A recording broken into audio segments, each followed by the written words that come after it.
रिश्तेदार, वो लोग जिन्हें तुम्हारे घर आने का बस एक छोटा सा बहाना चाहिए। तुम दोपहर में अपनी प्यारी मीठी नींद लेने जा ही रहे होते हो कि अरे बेटा मैं थोड़ा पास में ही आया था तो सोचा तुम्हारे घर आ जाता हूँ। पर मैं तो जंगलों में रहता हूँ, जंगलों में क्या करने आए थे?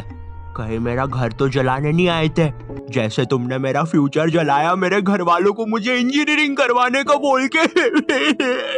रिश्तेदारों के पास ना एक बहुत भयानक शक्ति है, ये तुम्हारे मम्मी पापा का दिमाग चेंज कर सकते हैं। बच्चा बोल रहा था कि क्रिकेटर बनना है, तो हमने सोचा चलो क्रिकेट एकेडमी ज्वाइन करवा देते हैं।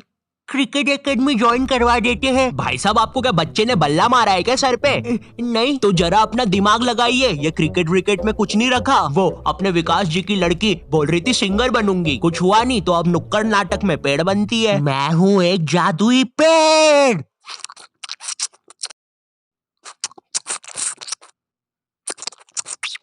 क्या हम ये पेड़ का रोल हटा सकते हैं? वैसे भी ये नाटक खरगोश और नेवले की जुगलबंदी के बारे में है। और क्या मुझे कोई बताएगा इधर असली नेवला किसने छोड़ा?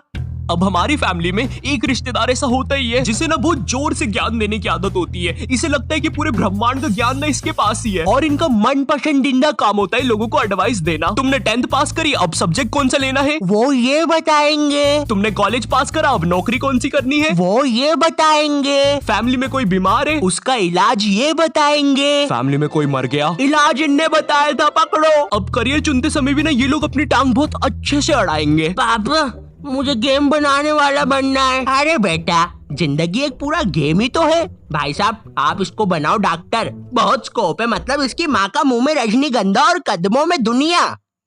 नहीं पापा डॉक्टर तो नहीं पापा, इतनी पढ़ाई से तो मजदूर बन जाऊंगा मैं, लेकिन डॉक्टर तो। मुंह में रजनीगंधा कदमों में दुनिया, क्या बात कहे आप? नहीं भाई साहब हाँ, मुंह में रजनीगंधा कदमों में दुनिया। इस वीडियो की स्क्रिप्ट लिखने वाले को तो चप्पलों से मार देना चाहिए। तुम्हें पता है रिश्तेदारों की नजर ना अपने बच्चे से ज्यादा दूसरे के बच्चे पे होती है। कल को अगर कोई कांड भी कर दोगे ना तो एक बार को पुलिस को नहीं पता चलेगा, लेकिन इन्हें जरूर पता चलेगा। अरे ऑफिसर मेरी दादी झूठ बोल रही है, मैंने उनकी 32 से पेट नहीं खुजाई। मिस्टर आयु यू आर अंडर अरेस्ट। लेकिन आपके पास तो मेरे खिलाफ कोई सबूत ही नहीं था। हाँ सबूत नहीं था, लेकिन अब है, मिलो तुम्हारे फूफे से। इनने बिजली के खंबे पे चढ़ के तुम्हारी क्राइम करते हुए फोटोज खींची है। हालांकि वो बात अलग है, खंबे से नीचे उतरते समय इनकी पैंट के साथ चड्डी भी फट गई, लेकिन उसका टेंशन तुम मत लो। पैंट और चड्डी दोनों सही सलामत दर्जी के पास पहुंच चुकी है, वो सुबह तक रफू करके दे देगा। शाम तक। और ये रही तुम्हारी फोटो। गिरफ्तार कर लीजिए मुझे। अब जब भी रिश्तेदार तुम्हारे घर आते हैं तुम्हारे मम्मी पापा तुम्हें उनसे बातचीत करने के लिए बोलते हैं और तुम्हें नहीं पता होता क्या बात करनी है। इतनी अजीब सिचुएशन बनती है ना उस समय। और बेटे कुछ नहीं अंकल, यूं ही।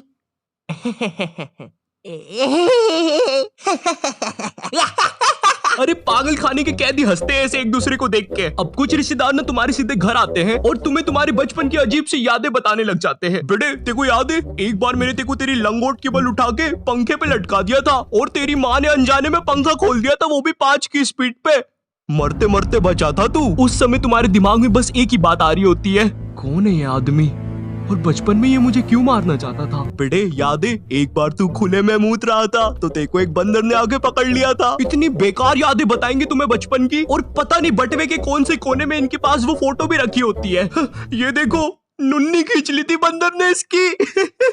अब ये तो ना फिर भी ठीक है, तुम्हारे साथ कभी ऐसा हुआ है तुम आराम से एक चड्डी में बैठे हो और जेल जैसे कटोरे में दाल चावल खा रहे हो, ठंडी ठंडी हवा चल रही है और सब कुछ मस्त चल रहा है, लेकिन एकदम से तुम्हारे घर पे 10 रिश्तेदार आ जाते हैं। अब जरा सोचो उस चड्डी पे दाल चावल खाते हुए बच्चे पर क्या बीत रही होगी। तुम्हें वहां से भागने तक का मौका नहीं दिया जाएगा। भाई पूरा दिमाग सुनने पड़ जाता है इतने सारे रिश्तेदारों के सामने। ए छोटू अपने मालिक को बुलाना तो जरा। मम्मा। अच्छा ये इनका बेटा है। छी अब ये रिश्तेदार ने काफी अलग अलग प्रकार के आते हैं। जैसे फैमिली में कोई बहुत बूढ़ा दादाजी नहीं होता है जिसके दिल की जगह भी बैटरी लगी होती है, इसे परिवार वाले मरने ही नहीं देते। इन्हें कुछ हुआ फट से ऑपरेशन, भाई आधा रोबोट बना के रखा है दादाजी को। उधर दादाजी का 150वां जन्मदिन बनाया जा रहा है। हैप्पी बर्थडे दादाजी। वो दादाजी बेचारा अपनी बैटरी के दोनों वायर पकड़ के बोल रहा है, बेटा मार दो मुझे प्लीज, कोई मार दो। अब पीछे तुम्हारे पापा तुम्हें कोल्ड ड्रिंक उड़ाने से मना कर रहे हैं, क्योंकि अगर कोल्ड ड्रिंक का एक भी बूंद दादाजी की बैटरी पे गिरा तो तुम्हारा दादाजी टाइम टाइम बम की तरह फट जाएगा। खैर जो भी कह लो, रिश्तेदार हमारे घर से जाते समय अपनी पोटली से थोड़ा धन वो हमें भी दे के जाते हैं, भले ही वो 20 रुपए का लुल्ली नोट हो या 100 रुपए का करारा नोट हो। पर सवाल यहाँ पे ये नहीं है, सवाल ये है कि रिश्तेदारों के साथ इतनी मारामारी के बाद क्या वो 20 रुपए का लुल्ली नोट काफी था या नहीं, मुझे नहीं पता। मुझे बस एक चीज पता है, सब्सक्राइब करो। चाहे तो ये 20 रुपए का लुल्ली नोट ले लो, लेकिन सब्सक्राइब करो। मेरी आंखें तुम पे ही है, करो अभी। मेरे बच्चे के लिए कर दो यार। हे, क्या तुम्हारा बच्चा मेरे बच्चे से दोस्ती करेगा? चले जाओ यहाँ से तुम्हारा बदसूरत बच्चा लेके। वो जा रहा हूँ, मैं जा रहा हूँ, बस चला ही गया। ये मेरा सेकंड चैनल है और ये मेरा इंस्टाग्राम है, तो यहाँ पे भी फॉलो सब्सक्राइब कर देना। अब मुझे भी जाना है क्योंकि मेरे बच्चे का पेट खराब है और कर दी उल्टी। है